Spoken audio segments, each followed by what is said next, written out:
الحمد لله رب العالمين نحمده ونستعينه ونؤمن به ونتوكل عليه ونعوذ بالله من شرور أنفسنا ومن سيئات أعمالنا من يهده الله فلا مضل له ومن يضلل فلا هادي له أشهد أن لا إله إلا الله وأشهد أن محمدا عبده ورسوله أرسله بالهدى ودين الحق ليظهره على الدين كله ولو كره المشركون اللهم صل على محمد وعلى آل محمد كما صليت على إبراهيم وعلى آل إبراهيم اللهم بارك على محمد وعلى آل محمد كما باركت على إبراهيم وعلى آل إبراهيم إنك حميد مجيد أما بعد فإن خير الكلام كلام الله وخير الهدي هدي محمد صلى الله عليه وآله وسلم وشر الأمور محدثاتها وكل محدثة بدعة وكل بدعة ضلالة وكل ضلالة في النار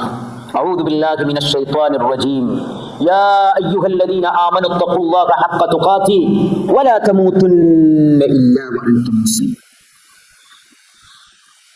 رب اشرح لي صدري ويسر لي أمري واحلل عقدة من لساني يفقهوا قولي وقوله تعالى ولله على الناس حج البيت من استطاع إليه سبيلا ومن كفر فإن الله غني عن العالمين ബഹുമാന്യരായ സത്യവിശ്വാസികളെ, അള്ളാഹുവിന്റെ വിധിവിലക്കുകൾ കേട്ടും അറിഞ്ഞും അനുധാവനം ചെയ്തും മുസ്ലിമായി മുഅ്മിനായി മുത്തഖിയായി അനുവദിക്കപ്പെട്ട കാലം അള്ളാഹുവിന് തൃപ്തിപ്പെട്ട രീതിയിൽ ജീവിച്ചും വഴിക്കാൻ പരിശ്രമിക്കണം, പ്രാർത്ഥിക്കണം, പഠിക്കണം എന്നെയും നിങ്ങളെയും ആമുഖമായി ഉപദേശിക്കുകയാണ്.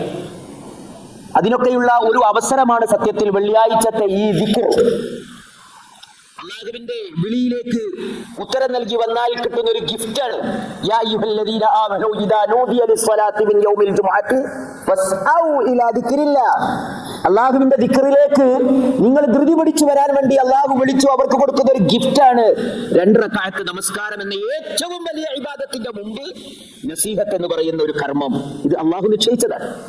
അതുകൊണ്ട് ആ അവസരങ്ങളൊക്കെ നമ്മുടെ ജീവിതത്തിൽ നമ്മൾ ഉപയോഗപ്പെടുത്തണം. നമ്മുടെ ജീവിതം, സഹോദരന്മാരെ, ഒരു പടക്കളത്തിലെ യോദ്ധാവാണ് നമ്മൾ. ഒരു യോദ്ധാവിനെ കുറിച്ച് നിങ്ങൾ ആലോചിച്ച് നോക്കി. യൂണിഫോം ധരിച്ച് ആയുധം ശരീരത്തിലേന്തി പടക്കളത്തിലേക്ക് ബിസ്മി ചൊല്ലി ഇറങ്ങിയാൽ പിന്നെ അവന്റെ ലൈഫിലെ ചോയ്സ് എന്താ? അവന്റെ ഇഷ്ടങ്ങൾക്ക്, അവന്റെ ശഹ്വത്തുകൾക്ക്, അവന്റെ താല്പര്യങ്ങൾക്ക് എവിടെയാണ് അവന്റെ ഇഷ്ടം? അവൻ വിസിലടി കാത്തിരിക്കുകയാണ്, കമാൻഡറുടെ കൽപ്പന കാത്തിരിക്കുകയാണ്. എവിടേക്കാണ് പോകേണ്ടത്, എന്താണ് ചെയ്യേണ്ടതെല്ലാം അവിടുന്ന് അങ്ങോട്ട് അവന്റെ സമയത്തെ മുഴുവനും നിയന്ത്രിക്കുന്നത് അവന്റെ കമാൻഡറാണ്. ഒരു പടക്കളത്തിലെ യോദ്ധാവതാണ്. അവിടെ ഭൗതികമായ അവന്റെ താല്പര്യങ്ങളും വിചാരങ്ങളും ഒക്കെ അവൻ അതിനനുസരിച്ച് അഡ്ജസ്റ്റ് ചെയ്യും. അൽ മുഅ്മിൻ ഫി ജിഹാദിൻ ദാഇം. ഒരു മുഅ്മിൻ സദാ ജിഹാദിലാണ്, പരിശ്രമത്തിലാണ്, പടക്കളത്തിലാണ്. മയാദീനുഹു മുതഅദ്ദിദ. പക്ഷേ അവന്റെ പടക്കളം വ്യത്യസ്തമാണെന്ന് മാത്രം. മുഅ്മിൻ എന്ന നിലയിൽ എന്തെല്ലാം ജിഹാദിലാണ് നമ്മൾ ഉള്ളത്, പടക്കളത്തിലാണ് നമ്മൾ ഉള്ളത്. ജിഹാദുൻ മഅൻ നഫ്സ്, മനസാക്ഷി, മനസ്സിന്റെ ഇച്ഛ, ശരീരത്തിന്റെ ഇച്ഛകളോടുള്ള യുദ്ധം. അദൂനൽ മുബീൻ മഅശ് ശൈത്താൻ, പിശാചുമായുള്ള യുദ്ധം. അതേപോലെ തന്നെ ജിഹാദുൻ മഅ നഫ്സ്, എന്താ? മനസ്സെപ്പോഴും ചീത്തയെ പ്രേരിപ്പിക്കും. ഇന്ന നഫ്സല അമ്മാറത്തുൻ ബിസ്സൂ, അതിനോട് പൊരുതണം, ശൈത്താനോട് പൊരുതണം. അദൂവ് മഅൽ കഫാർ, അവിശ്വാസികൾ, ഇസ്ലാമിന്റെ ഘനതായ ശത്രുക്കൾ, നാനാഭാഗങ്ങളിൽ നിന്നും തെളിഞ്ഞതും ഒളിഞ്ഞതുമായ ശത്രുക്കൾ, അവരോടുള്ള യുദ്ധം. അതേപോലെ തന്നെ എന്തെല്ലാം ഇബ്ലീസും അതിന്റെ പടയാളികളോടുമുള്ള യുദ്ധം. ഈ യുദ്ധങ്ങളിലൊക്കെയാണ് നമ്മൾ. നിങ്ങൾ ചിന്തിച്ചു നോക്കി, മുഅ്മിൻ എന്ന നിലയിൽ നമ്മുടെ ഇച്ഛയോടുള്ള വലിയൊരു യുദ്ധം കഴിഞ്ഞിട്ടാണ് നമ്മൾ വരുന്നത്. ഏതാണത്? അസ്സിയാം, നോമ്പ്. നമ്മുടെ എല്ലാ താല്പര്യങ്ങളെയും അല്ലാഹുവാകുന്ന നമ്മുടെ കൽപ്പന, നമ്മുടെ ഉടമയുടെ താല്പര്യത്തിലേക്ക് അവന്റെ പടയാളിയായി നമ്മൾ ഏറ്റെടുത്തു. അപ്പൊ അവൻ പറഞ്ഞപ്പോ ഭക്ഷണം കഴിക്കുള്ളൂ. അവൻ പറഞ്ഞപ്പോ അവൻ എല്ലാ കാര്യങ്ങളും അള്ളാഹു നിശ്ചയിച്ച സമയത്ത് മാത്രം, ടൈം ടേബിൾ അള്ളാഹുവിന്റെ അടുക്കൽ നിന്ന്. സമിഅനാ വഅതഅനാ. ആ യുദ്ധം കഴിഞ്ഞിറങ്ങിയ വിശ്വാസി പുതിയ യുദ്ധത്തിലേക്ക് കയറുക. അൽ ഹജ്ജ് അശ്ഹുറും മഅലൂമാത്ത്, അൽ ഹജ്ജ് അയ്യാമുൻ മഅദൂദാത്ത്. ഹജ്ജ് ഹജ്ജ് അതൊരു വലിയ യുദ്ധമാണ്, അതൊരു വലിയ യുദ്ധം തന്നെയാണ്. റസൂലുള്ളാഹി സ്വല്ലല്ലാഹു അലൈഹി വസല്ലമ ഹജ്ജിനെ യുദ്ധം എന്ന് വിശേഷിപ്പിച്ചിട്ടുണ്ട്.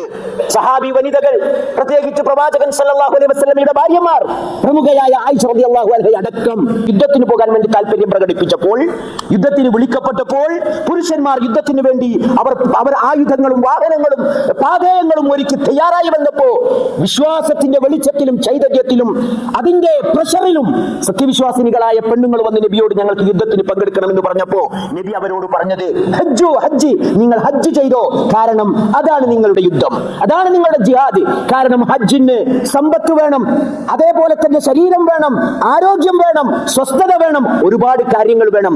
ഇബാദത്ത് എന്ന് പറയുന്നത് ഏറ്റവും വിലപിടിപ്പുള്ള ഇബാദത്ത് അത് ഹജ്ജ് തന്നെയാണ്. അത് അവസാനത്തേതാണ്, അത് ഏറ്റവും ഒരിക്കൽ മാത്രം ചെയ്താൽ മതി എന്ന് അള്ളാഹു കൽപ്പിച്ചതാണ്. നോക്കുക നിങ്ങൾ, ഹജ്ജ് അതത്ര സിമ്പിൾ അല്ല.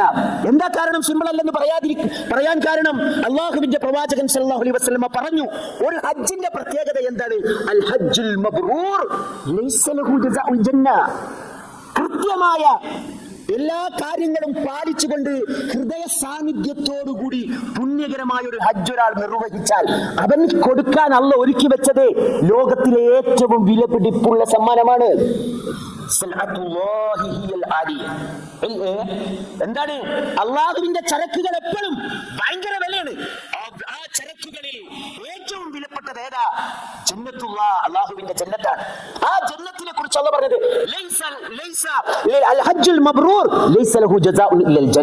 കൃത്യമായ രീതിയിൽ ഹജ്ജ് നിർവഹിച്ചവന് സ്വർഗമല്ലാതെ ഒരു പ്രതിഫലമില്ല. ഇങ്ങനെ അള്ളാഹു ഒന്നിനെ കുറിച്ചും പറഞ്ഞിട്ടില്ല. മതിയോ? ശരിയായ നിലയിൽ ആത്മാർത്ഥതയോടുകൂടി, ഈമാനോടുകൂടി, ഇഹ്തിസാബോടുകൂടി ഹലാലായ സമ്പാദ്യം സമ്പാദിച്ചു വെച്ച് ഒരുങ്ങി പുറപ്പെട്ട് ഹജ്ജ് നിർവഹിച്ച് മടങ്ങിപ്പോരുന്നവൻ ആരാണെന്നറിയോ? ആരാ? നിങ്ങളൊന്ന് ആലോചിച്ച് നോക്കി. നമ്മളൊക്കെ ഫോണിൽ നമ്മൾ ഇടയ്ക്കിടയ്ക്ക് വിചാരിക്കില്ലേ, ഈ പണി ഇതൊന്നും എല്ലാം ഒന്ന് ഫോർമാറ്റ് ചെയ്ത് ഒന്നുകൂടി തലയ്ക്കും തന്നെ തുടങ്ങണം. വേണ്ടതും വേണ്ടാത്തതും ആവശ്യമില്ലാത്തടത്തേക്ക് പോയതിന്റെ ഡാറ്റയും ഇതൊക്കെ ഉണ്ട്. ഏതെങ്കിലും ഒരു ടെക്നോ സ്മാർട്ടായ ഒരു ചെങ്ങായിന്റെ ഫോൺ എടുത്ത് നോക്കിയാൽ ഞാൻ എവിടെ പോയിക്കുന്നോ ഫോണ് കാണാൻ പറ്റും. അതൊക്കെ അന്നത്തെ എന്തോ ഒരു മൂടിന് ചെയ്തു പോയതാ. ഒന്ന് മാറ്റണം, ഒരു ശുദ്ധിയുള്ളവരായി ഒന്ന് പുറത്തിറങ്ങണം എന്ന് വിചാരിക്കാറില്ലേ? ഉമ്മ പെറ്റ ദിവസത്തെ ശുദ്ധി, ഉമ്മ നമ്മെ പെറ്റ ദിവസത്തെ ശുദ്ധി തിരിച്ചു പിടിക്കാൻ സാധിക്കുമോ? ഈ നിൽക്കുന്ന ആർക്കെങ്കിലും? ആർക്ക് സാധിക്കില്ല. കാരണം നമ്മളിലൊക്കെ മാലിന്യങ്ങൾ, അഴുക്കുകൾ ചേർന്നിട്ടുണ്ട്. ചില അഴുക്കുകൾ നിങ്ങൾ കണ്ടിട്ടില്ലേ? എത്ര ക്ലോറക്സ് ഇട്ടിച്ച് കഴിക്കാലും അതിന്റെ ചില പാടുകൾ അവിടെ ഉണ്ടാകും, അതിന്റെ ചില കളറുകളെങ്കിലും അവിടെ ഉണ്ടാകും. സോപ്പിട്ട് കഴിയാലും മഞ്ഞപ്പൊടി കൂടുതലുള്ള കറി കഴിച്ചാൽ കയ്യിന്റെ നഖത്തിന്റെ സൈഡിലൊക്കെ കറിയുടെ ആ മഞ്ഞപ്പൊടിയുടെ നിറം അവിടെ ബാക്കിയുണ്ടാകും. അതാണ് നമ്മുടെ കഥ. പക്ഷേ ഒരു ഉമ്മ പെറ്റ മകനെ പോലെ തിരിച്ചു വരാൻ ഒരു ദിവസം നിങ്ങൾ അല്ലാഹുവിന്റെ ഭൂമിയിൽ ആഗ്രഹിക്കുന്നുവെങ്കിൽ നിങ്ങളുടെ മുമ്പിൽ ഒരു വഴിയുണ്ട്, ഒരു വഴിയുണ്ട്. അതെന്താണ്? അൽ ഹജ്ജുൽ മബ്റൂർ. പുണ്യകരമായ, പുണ്യം നേടിത്തരുന്ന എല്ലാ ക്രൈറ്റീരിയകളും പാലിച്ചുകൊണ്ട് നിങ്ങൾ അല്ലാഹുവിന്റെ ഭവനത്തിലേക്ക് തീർത്ഥയാത്ര പോയി മടങ്ങി വന്നാൽ അല്ലാഹുവിന്റെ പ്രവാചകൻ സല്ലല്ലാഹു അലൈഹി വസല്ലം പറയുന്നു, മൻ ഹജ്ജ ഹാദൽ ബൈത്ത്, ഈ ഭവനത്തെ ഉദ്ദേശിച്ച ഒരാൾ വരികയും ഫലം യർഫുത് വലം യഫ്സുഖ് റജഅ കയൗമി വലദതുഹു ഉമ്മുഹു, അവൻ മോശപ്രവൃത്തികളൊന്നും ചെയ്യാതിരിക്കുകയും തർക്കങ്ങളിൽ ഏർപ്പെടാതിരിക്കുകയും അശ്ലീലങ്ങൾ ചെയ്യാതിരിക്കുകയും ചെയ്താൽ സുബ്ഹാനല്ലാഹ് റജഅ കയൗമി വലദതുഹു ഉമ്മുഹു, ഉമ്മ അവനെ പ്രസവിച്ച ദിവസത്തെ അതേപോലെ അവന് മടങ്ങാം. അതാണ് ഹജ്ജ്.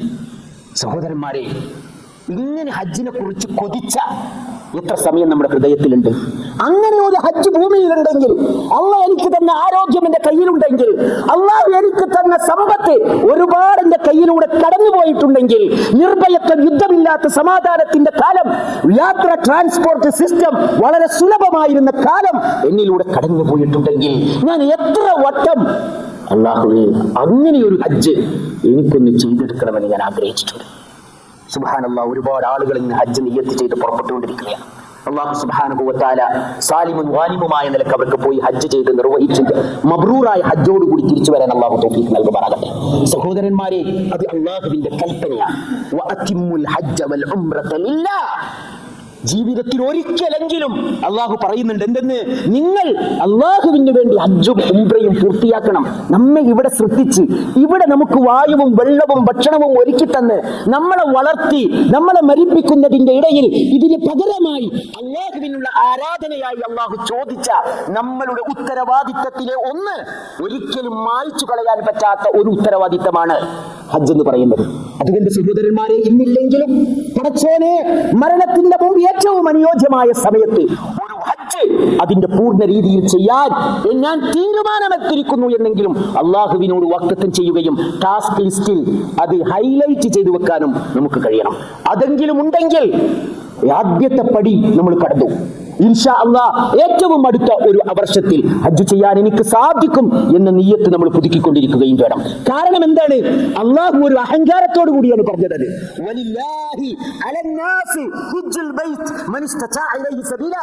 വഴികളാൽ എല്ലാത്തിനും സൗകര്യപ്പെട്ട ഏതൊരു മനുഷ്യനും അള്ളാഹുവിന് വേണ്ടി ഹജ്ജ് ചെയ്യൽ നിർബന്ധമാണ്. അതവൻ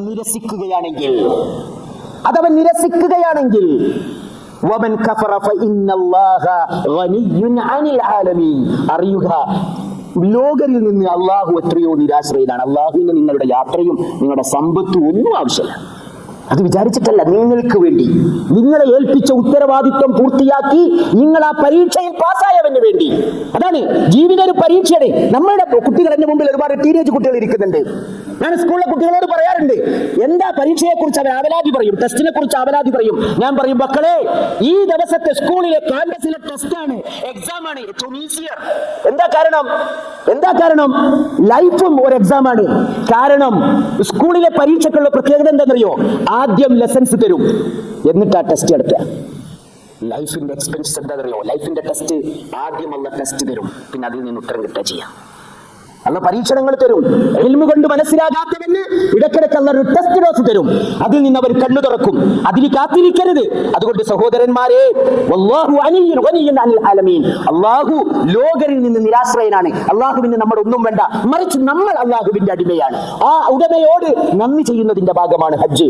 ലോകം ഇന്ന് ഹജ്ജിലേക്ക് നീങ്ങുകയാണ്. അല്ലാഹു സമാധാനപൂർണ്ണമായ ഹജ്ജ്, അല്ലാഹു ലോകത്തെ ഹജ്ജ് ഉദ്ദേശിച്ച് പുറപ്പെട്ട എല്ലാ ആളുകൾക്കും, ആ രാജ്യത്തിനും അവിടുത്തെ കർമ്മങ്ങൾക്കും അവിടുത്തെ സുരക്ഷാ സംവിധാനങ്ങൾക്കും അവിടുത്തെ ആകാശത്തിനും അവിടുത്തെ കടലിനും അവിടുത്തെ മണ്ണിനും അല്ലാഹു പൂർണ്ണമായ സലാമത്ത്, അല്ലാഹു പൂർണ്ണമായ അമ്ന് നൽകി അനുഗ്രഹിക്കുമാറാകട്ടെ. അഖൂലു ഖൗലി ഹാദാ വസ്തഗ്ഫിറുല്ലാഹ ലി വലക്കും ഫസ്തഗ്ഫിറൂ ഇന്നഹു ഹുവൽ ഗഫൂർ. അൽഹംദുലില്ലാഹ് അല്ലദീ ഹദാനാ ലിഹാദാ വമാ കുന്നാ ലിനഹ്തദിയ ലൗലാ അൻ ഹദാനല്ലാഹ്. വസ്സലാത്തു വസ്സലാമു അലാ അശ്റഫിൽ മുർസലീൻ വഅലാ ആലിഹി വസഹ്ബിഹി അജ്മഈൻ.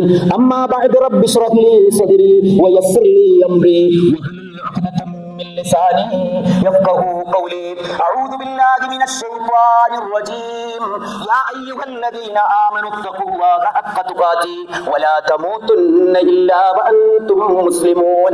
ബഹുമാന്യരായ സത്യവിശ്വാസികളെ, അള്ളാഹുവിന്റെ വിധിവിലക്കുകൾ അറിഞ്ഞും കേട്ടും മനസ്സിലാക്കിയും അവന് വിധേയരായി ജീവിച്ച് മരിക്കാൻ പരിശ്രമിക്കണം, പ്രാർത്ഥിക്കണം, പഠിക്കണമെന്ന് എന്നെയും നിങ്ങളെയും ഒരിക്കൽ കൂടി ഓർമ്മിപ്പിക്കുകയാണ്. സഹോദരന്മാരെ, ഓരോ ഹജ്ജാജിയും അവന്റെ വീട്ടിൽ നിന്ന് ഇറങ്ങുന്നതോടുകൂടി അവൻ അള്ളാഹുവിന്റെ വഫ്ദിൽ, അള്ളാഹുവിന്റെ അതിഥി സംഘത്തിൽ ഉൾപ്പെട്ടിരിക്കുകയാണ്. അള്ളാഹുവിന്റെ അതിഥി സംഘത്തിൽ അല്ലേ, നിങ്ങൾ കണ്ടിട്ടില്ലേ, ചില ആളുകൾ പത്രത്തിലൊക്കെ കൊടുക്കും, രാജാവിന്റെ ക്ഷണപ്രകാരം ഇന്നാലിന്ന പണ്ഡിതൻ, ഇന്നാലിന്ന MP, ഇന്നാലിന്ന മന്ത്രി, അദ്ദേഹം അവരുടെ അതിഥിയായി ചെല്ലുന്നു. എന്തൊരു പ്രൗഡാണ്. പക്ഷേ ബാക്കിയുള്ള മനുഷ്യന്മാരൊക്കെ അതിനേക്കാളും വലിയ പ്രൗഢിലാണ് അവർ പോകുന്നത്. അവർ അള്ളാഹുവിന്റെ അതിഥികളാണ്, അള്ളാഹിന്റെ അതിഥികളാണ് അവർ. ആ അതിഥികളെ കുറിച്ച് അള്ളാഹുവിന്റെ പ്രവാചകൻ എന്താ പറഞ്ഞത്? അൽ ഗാസി വഫ്ദുല്ലാഹി സലാസ. അള്ളാഹുവിന്റെ അതിഥി സംഘം 3 വിഭാഗമാണ്. ആരൊക്കെയാണത്? അൽ ഗാസി വൽ ഹാജ് വൽ മുഅ്തമിർ.